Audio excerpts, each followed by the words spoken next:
good morning. Ito, pupunta kami palengke. Mamimili ng ulam pang tanghalian. Tingnan natin kung anong mura dito. Siguro, magugulay na lang kami. Kasi kakasawa naman kung panay karni. Sarado pang mga ibang tindahan. Maaga pa kasi. Kaya, tingin muna kami dito kung anong pwedeng mabili. Ito yung bakery na suki ko to. Dito ko lagi bumibili ng tinapay. Iba talaga ang ano ngayon. Kailangan matuto kang magtipid, mag-budget. Ano yung hirap talaga ng buhay.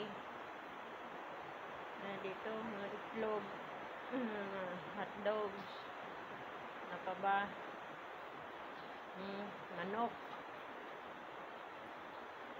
pichay, sitaw, ano kaya? Dito ka sa palengke, nag-iisip ka talaga kung paano mo pagkakasyahin yung budget mo. Ay, manok. Dito na lang siguro, gugulay na lang kami. Ano ba? Marami nagtitinda, kunting ang namimili.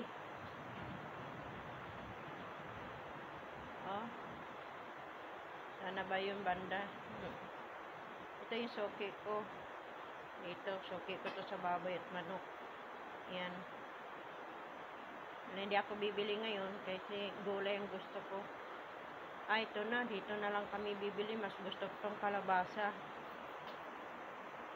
Kalabasang may sitaw. Nagagayat-gayat pa si tatang. Maganda na to para nakakatipid.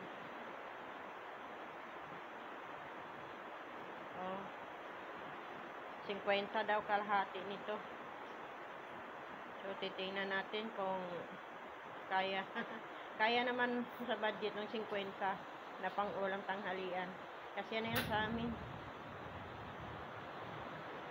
Yung baboy, yung ulo ng baboy. Ayan na. Maganda na yan. Maganda pa sa katawan. Yung gulay. Kakatulong pa. Ewan ko kung bibili ba ito o ano. Ayan, bibili na. Tingnan natin, 3/4 lang. Kasi yan na yan sa amin, 3/4. Gusto ko rin gulay yung kalabasa.